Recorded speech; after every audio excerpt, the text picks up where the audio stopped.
6월 30일. 시간이 진짜 빨리 지나가요. 네. 상반기 어떠셨는지 결산 한번 해주시고 하반기에는 조금 더 기대를 할 수 있는 부분이 있는지 김민성 대표님부터. 네, 일단은 뭐 올해 시장은 뭐 크게 나쁘다 할 게 사실 없었죠. 연초부터 굉장히 좋은 흐름을 보여줬었는데 4월이나 6월을 조금 제외하고는 굉장히 좋았다라고 좀 예. 판단이 되고 있습니다. 그래서 연초에는 뭐 1월달, 2월달까지는 AI라든지 로봇이 좀 끌고 올라갔던 시장이었다. 좀 이렇게 좀 판단을 하고 있고 좀 쉬어가다가 쉴 쯤 되니까 2차 전지가 또 시장을 좀 끌고 갔었던 그런 사이클이 만들어졌는데 여기서 특정 산업에 대한 흐름, 상승 기류에 올라타지 못한 분들은 좀 시장이 좋더라도 좀 소외되는 느낌이 있었을 거라고 좀 생각을 하고 있습니다. 하지만 우리가 경기 측면에서는 분명하게 좀 경기가 회복에 대한 구간에 들어서고 있다라는 점을 좀 보는 게 굉장히 중요할 것 같은데요. 지금 뭐 탈중국 정책으로 인해서 좀 중국에 대한 경기 부양 정책이 어떻게 나올지 이게 좀 하반기에 좀 히든 카드가 될 수도 있을 거라고 좀 생각을 하고 있고 또 최근 들어서 탈중국 정책이 계속해서 이어지다 보니까 여기에 대한 대체국으로 좀 베트남에 대한 투자가 계속해서 늘어나고 있습니다. 그래서 GDP 성장률을 보시게 되면은 베트남이 6.2%로 5%대인 중국보다 더 빠른 속도로 좀 GDP 성장률을 보여주고 있기 때문에 앞으로 경기 자체가 이제 기업들이 베트남에 대한 포지션을 어떻게 잡고 좀 어떠한 좀 시너지 효과를 만들어낼 수가 있는지 그리고 어떠한 점유율을 새롭게 확보를 할 수가 있는지 여기에 대한 좀 투자 포인트가 굉장히 중요할 거라고 좀 보여지고 있고요. 그거 외에도 지금 뭐 제조업이라든지 국내는 좀 좋은 흐름을 계속해서 많이 수출도 역동적으로 보여주고 있기 때문에 지금 뭐 우려감은 계속해서 많이 나타날 수가 있습니다. 하지만 경기가 회복 국면에 이어지고 있다는 것은 변함이 없기 때문에 제 개인적인 생각으로는 하반기는 크게 걱정할 필요는 아직은 없다. 좀 이렇게 보고 있어서 지금 말씀드렸던 내용들을 좀 투자 포인트로 잡고 거기에 대한 방향성 잘 체크한 다음에 하반기에는 혹시나 놓쳤던 분들은 상승 기류를 꼭 체크하셔서 좋은 투자가 되시기를 바라도록 하겠습니다. 아까 제가 살짝 못 들어가지고 중국 기대감, 부양책에 대한 기대감 말씀하신 거죠? 네네. 그거 기대감 가져봐도 됩니까? 하반기 중국?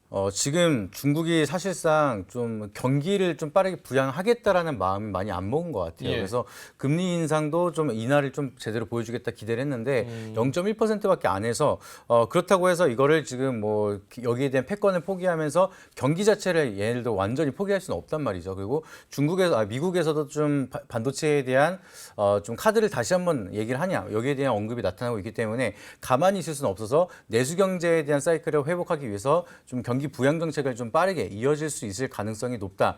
그럴 수밖에 없다라고 좀 판단하고 있기 때문에 여기에 대하면 이제 탈중국에 대한 정책으로도 새로운 모멘텀을 가져가고 있지만 아직까지 중국에 대한 의존도가 있는 기업들도 오히려 이 정책을 통해서 좋은 흐름을 만들 수가 있어서 그거를 좀 밸런스를 유지하면서 잘 리서치하는 게 좋은 투자 포인트가 될 수 있을 거라고 생각을 합니다. 중국 부양책 관련주들이 상반기에 많이 쉬었죠. 사실 기대를 많이 가졌던 측면에서 실질적으로 그렇지 못한 측면들이 많이 나왔기 때문에 하반기에는 좀 한 번은 좀 네. 기대를 해볼 수 있지 않을까. 알겠습니다. 이상해 비서님은 상반기 어떠셨는지 그리고 하반기 어떤 걸 기대하고 계신지. 네, 지금 뭐 중국 얘기가 나왔으니까 뭐 중국 기대 이렇게 뭐 단어 이렇게 뭐 기대를 뭐 이렇게 그런 단어가 나왔는데 예. 이게 기대라는 게요. 이게 그런 거죠. 한 사람이 이제 생일 선물로 가방을 받고 싶은데 예. 꽃 선물해주면 예. 기대 킹 받아요?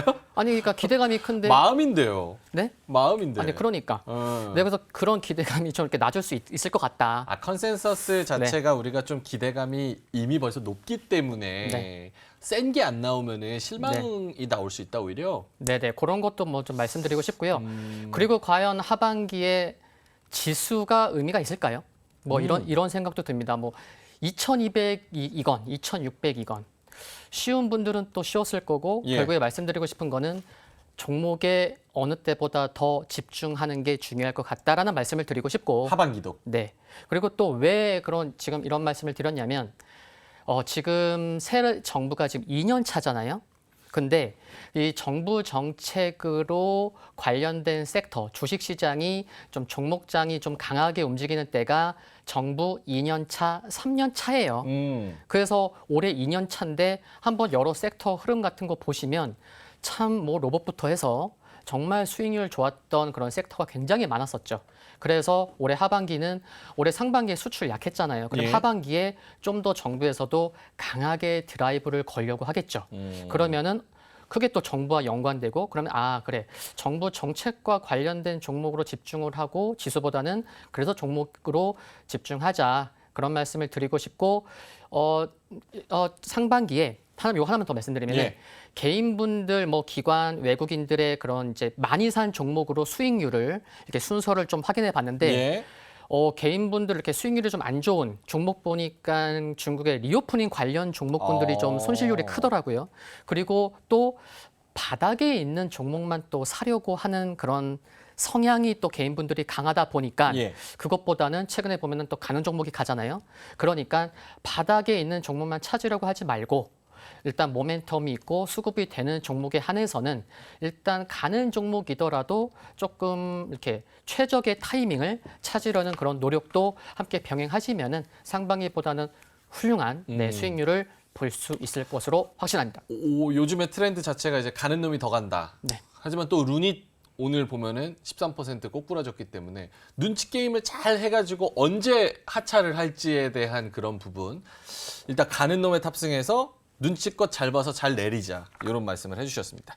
마지막으로 요거 하나만, 이따가 끝날 때는 시간이 없을 것 같아가지고 하반기에 봤을 때 한 섹터만 꼽는다면 어떤 섹터가 가장 유망할 것 같은지, 이따가 뭐 자동차 부품주 이것도 얘기를 나눠봐야 될 거고, 반도체에 대한 기대감, 2차 전지 뭐 이런 것도 있을 것 같고, 어떻게 보시는지 김민성 대표님부터.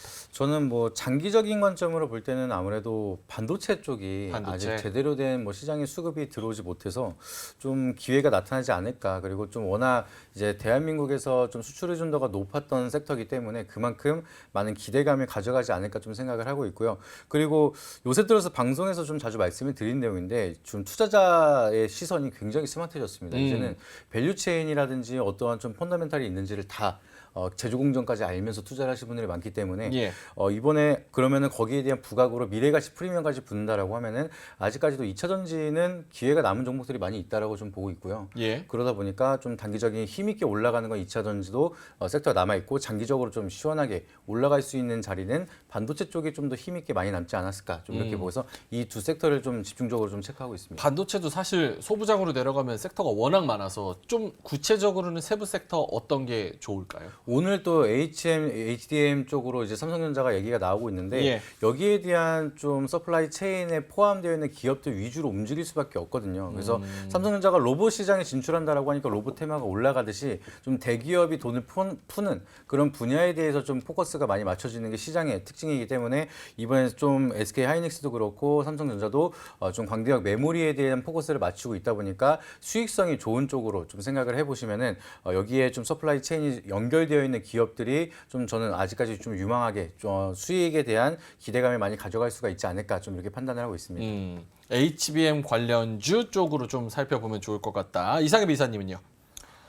많이 또 공통되는 부분이 있네요. 예. 네, 그래서 뭐 반도체 그리고 2차 전지도 계속 관심이 필요할 것 같습니다. 네, 2차 전지도 장비 관련된 쪽들에서 최근에도 이렇게 수주 소식이 종목마다 좀 들려오거든요. 예. 그래서 막 급등하고 막 전고 좀 돌파하는 종목도 뭐 이번 주에 좀 나오기도 했는데, 그래서 수주 소식이 장비 쪽에서 좀 많이 나올 수 있을 것 같아요. 그래서 2차 전지 쪽으로도 계속 관심 필요하고, 뭐 반도체랑 2차 전지 쪽 아니고 또 한 섹터를 꼽자면은 네, 방산 쪽도 계속 관심이 필요한. 방산. 네, 그래서 아까도 뭐 수출 쪽 좀 상반기에 부진했었다. 그러면은 수출과 또 밀접한 곳이 방산인 거죠. 그리고 하나 더 말씀드리면은 7월 달에 네, 4대 그룹 총수들이 폴란드에 집결한다고 하네요. 오. 네, 폴란드 하면 방산이잖아요. 그렇죠. 네, 그래서 7월 달에도 또 가까운 일정도 있고 계속 수출과 연관돼서 좀 관심 필요한 것 같습니다. 알겠습니다. 하반기 가장 기대되는 섹터 두 분께 여쭤봤는데 두 분 다 반도체, 2차 전지, 특히나 이제 HBM 관련해서 소부장들을 살펴보면 좋겠다, 이렇게 말씀을 해 주셨으니까 기대감을 갖고 기다려보도록 하겠습니다. 이로운 경제 채널 EBC